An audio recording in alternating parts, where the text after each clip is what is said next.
The Hitman Team. Hitman Team, more so known as La Squadra Esecuzioni. Something like that. This team has been an experience. Over the time of both reading and watching part 5, I've gathered a lot of thoughts on all the characters in this Passione subdivision, and I'm hoping that I'll be able to get to a majority of what I want to say into the open in this video. And I'll be going about this in order of the fights and appearance, I guess. Potentially.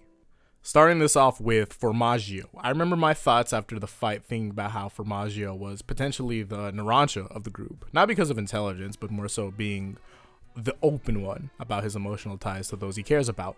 All the members in the Hitman team were hurt by the deaths of Sorbet and Gelato, but Formaggio is the one to truly be vocal about it, and you can see that it's a thing that he does think about when carrying out his mission, so he most likely thinks about it in general. I also think that they're both under the undercredited members of the group in their own ways, though it's not entirely a major thing because both groups have massive respect for their fellow members. Formaggio, because the team believed that he had a weaker stand in comparison to anyone else, and Narancia because of his intelligence compared to everyone else's in that group. They're both extremely passionate, which is something that I give huge credit for to Formaggio and Narancia. Formaggio being the first member of La Squadra that we see was just the beginning to my eyes unraveling to the idea that like La Squadra really isn't too different from our own group in terms of just like full-on comparisons. I'll be going over general thoughts of the group at the end potentially instead of focusing on it here into character slots or maybe in a different video. I love the fight between Formaggio and Narancia, but I had talked about everything I wanted to in the video that I had on the arc itself though, so I'll just be referring to that video instead of reiterating things I've already said. More on his character, I'm interested on where his morality truly stands because Formaggio has a terrifyingly sadistic behavior, but there's a limit to how bad is bad. The Sorbet and Gelato scene can be an example here, but I think that he holds stronger ties to it because of his connection to those two, or to think that his morality and like his general view on gore has changed because of what happened to them. At the same time, he really wouldn't look at Narancia being eaten too, so maybe that could be more on the last thing that I had said because he's not that sadistic. I don't really know where he'd be on the scale for assassins that are able to handle gruesome things anymore. Lastly, I like his design a lot. Like, it's a really great character design, but this is a case where I would much rather have the coloring from the manga than the one we have in the anime. Though that's just an opinion, don't take it to heart. On to Sorbet and Gelato. They were the catalyst as to why I believe there should have been some sort of La Squadra OVA. Granted, I do that with all types of villains. If you've been here long enough on the channel, you've definitely seen that. We can see the significance of those two when it comes to the group because of how everyone acts towards their deaths. But I think a one-shot or an OVA of some sorts would have been great if it was about La Squadra, and it would help us strengthen our bonds to the members, the ones that we didn't really get to see like that. Though I'm happy we had some sort of reincarnation of those character archetypes through Tiziano and Squalo with how they act, so that was a nice experience altogether. On Illuso, well, the first thing that comes to mind is my thoughts after the Man in the Mirror arc. I thought a lot about how our group and La Squadra compare and contrast. I think it's safe to say that this was more so a Fugo focused fight, or more so, you know how like everyone gets their own fight. This was supposed to be Fugo's, but you know, to an extent, because Abacchio and Giorno were big parts of it. Illuso to me as a character was this character who just had this strong confidence when fighting his opponents, because if his opponents were to ever have anything on him, he learns from it, mirrors it, and then applies it into his intelligence bank. Not like he's Kakashi doing copycat ninja stuff, more so, well, let me make a quote I think that would fit Illuso. Alright, you got me with that, but I'm never getting hit by that again, which for those that play fighting games or anything that requires you to learning the habits of your opponents, like any of the Souls game, this is common to you.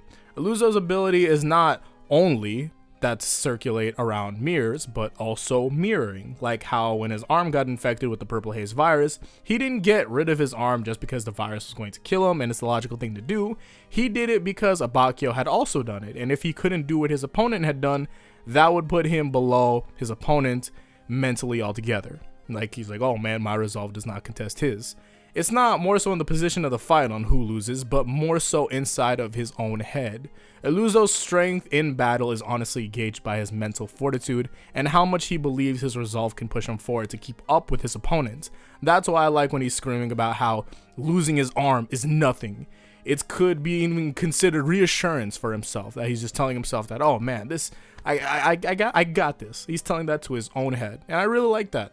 I got the whole anything you can do, I can do better. I can do anything better than you feeling this when he was going about that altogether, which is pretty funny because that type of mentality usually doesn't work for the person copying. There was a quote on this, but I can't remember exactly as to how it goes, but basically it's summed up to be, since you don't know how or why I did this thing, you won't be able to do it yourself. That's the basically summarization of what the quote meant. I don't know what the quote was directly, but that was what it was.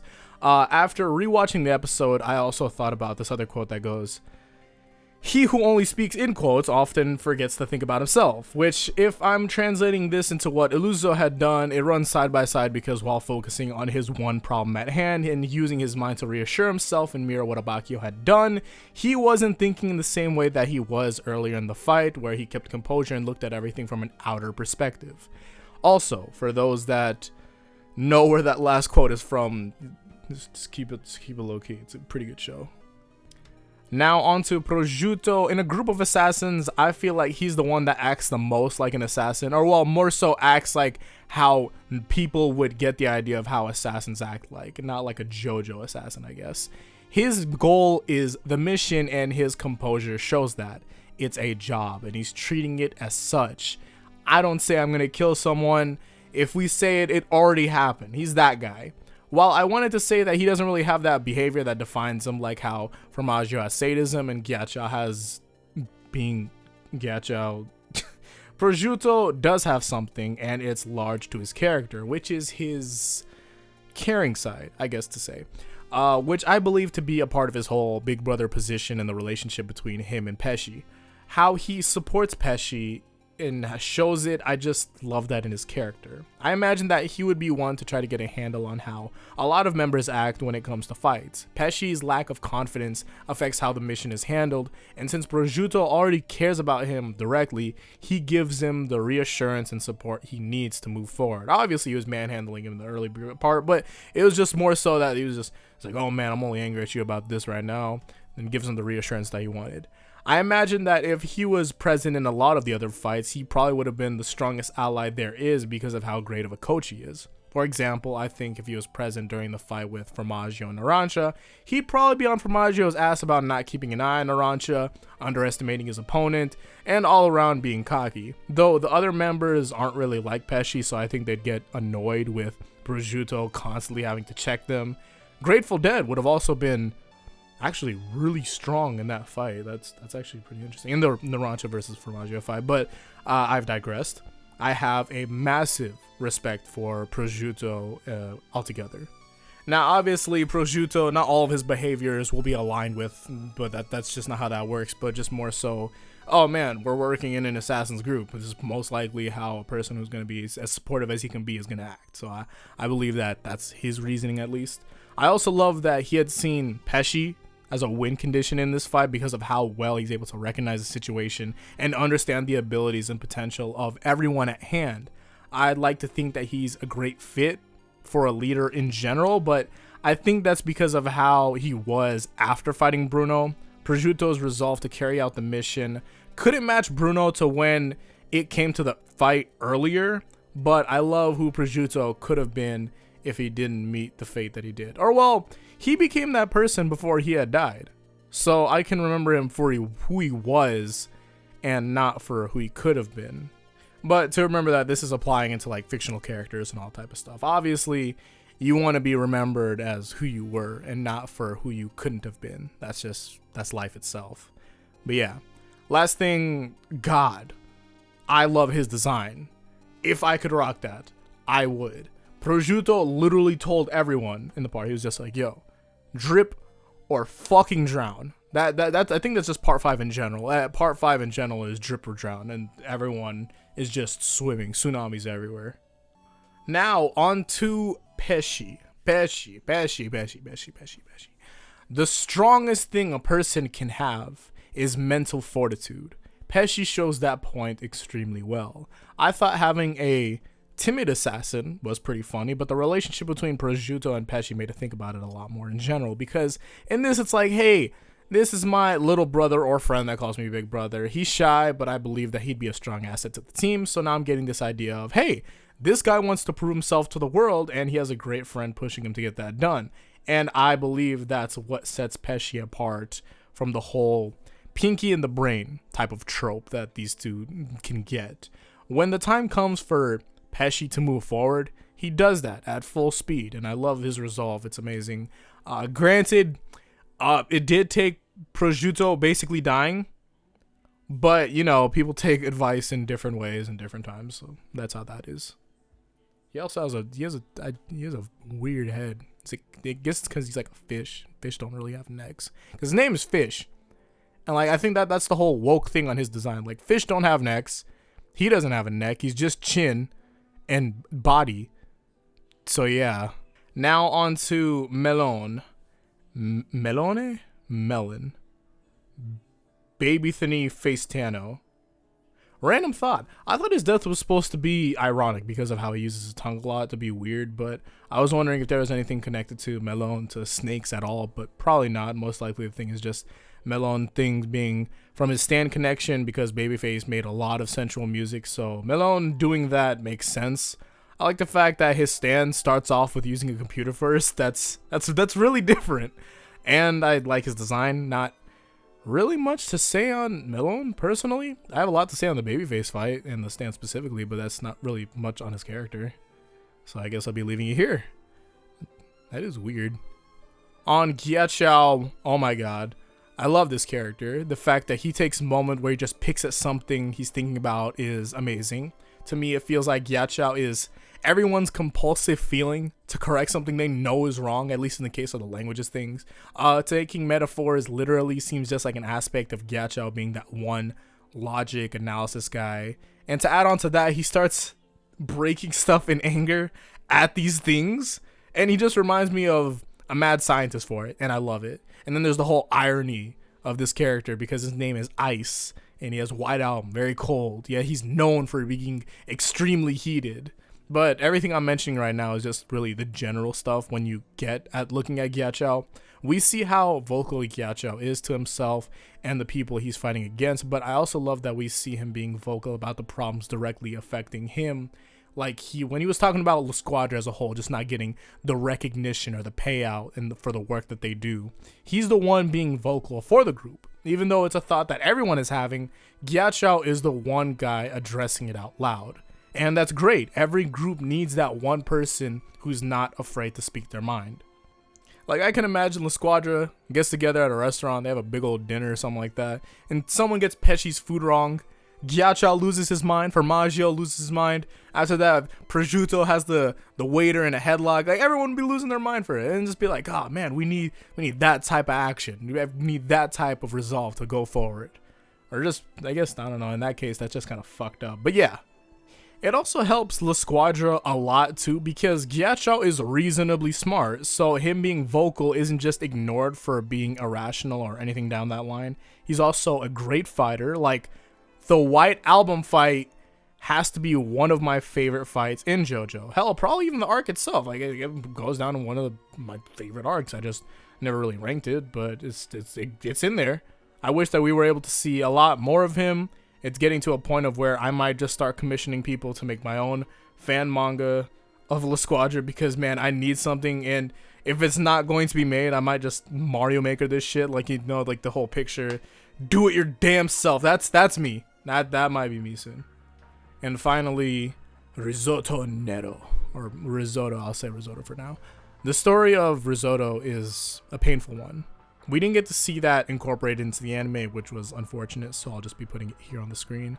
Looking back at his character, it was a genuinely sad one when getting down to the end of it all. I can't imagine living the life that Risotto did and losing all of the members of your team. I can't imagine the circumstances that had brought the other members to La Squadra in Passione, but it probably wasn't anything light. So now you have a group joined by fate, and their newest goal is to grow in strength and power. They're like Bruno's group, but just on the other side of things, and it's sad. I look to how Bruno and Giorno loved their fellow members, and I can imagine that La Squadra had went along something like that. So losing members is extremely painful. To lose everyone and stand alone to be the one carrying out a group goal is just unimaginably sad, which I'm not sure how to feel about this because I marvel at the fact of it's so painful rather than feeling said pain. Is it weird? I don't know. I feel like it's a thing that just happens when I look at stuff from an, in quotes, analytical perspective, to where I'm not letting empathy or sympathy connect with it. Granted, he's an assassin, so that's probably what's getting to me. But it's, I don't know. I feel it, but I don't feel it. It's like that. On Risotto in the fight with Doppio, I love his mindset on the situation because it's one that only works in an ideal world where humans don't make human mistakes. He told himself not to get cocky or to overstep, but his feelings overrode that and he lost. That's humanity. I love this happening because when it comes down to my interest in fighting games, or just games where you have to play against someone or something else, you have an idea of perfection over practicality, or more so people do, because like that's it's like a half and half thing. A lot of people think that in a perfect world and all that type of stuff over something practical. Like this character can do all these things if the conditions are perfectly met, but that's impossible because the human condition can never be perfect. You can be beating something without losing health in one moment, getting a perfect, and then get hit with a reversal and then snowball the fight right after. Risotto in his head believed that he needed to have a grasp on every condition to the T, but that's not what happened. Self-acceptance was majorly required for Risotto, but it's something that he went without. It makes sense why he doesn't believe in room for error because of how many lives he has riding onto him and how many members had died so that he could carry out their goal. In the end, he failed anyways, but I don't think that's something that the team would hold against him, especially since they all lost too. I don't know where they end up after dying in the JoJo universe, but hopefully they're together in some state of being where instead of worrying about getting undercut and being underappreciated, they just enjoy themselves and appreciate each other and what they did for each other. Though that in and of itself is an ideal situation. Thank you all for watching. I would like to actually have just ended that off there, but actually I just wanted to say that I really do like Risotto's design. That's adding on to like the last point, and it's really like if someone was to send me fan art of the OC character that I use wearing Risotto's clothes, that'd be amazing. I would love that. It'd be great. But yeah, I said that I would have a better grasp of time, but a lot of stuff like you can't really control life. Some stuff just happens. Some stuff is just bound to fuck up. But yeah, I had to go deal with that. But yeah, thank you guys for being here. This isn't the 100K special. You'll know what the 100K special is. Maybe it's a video on appreciating JoJo's Bizarre Adventure. Maybe it's a video on appreciating anime itself. Maybe it's a video on appreciating you guys all that together. Who knows? But yeah, again about the fan art, I'd really love that. But yeah, hopefully I'll see you all in the next one. Right? Until then, peace out and Godspeed.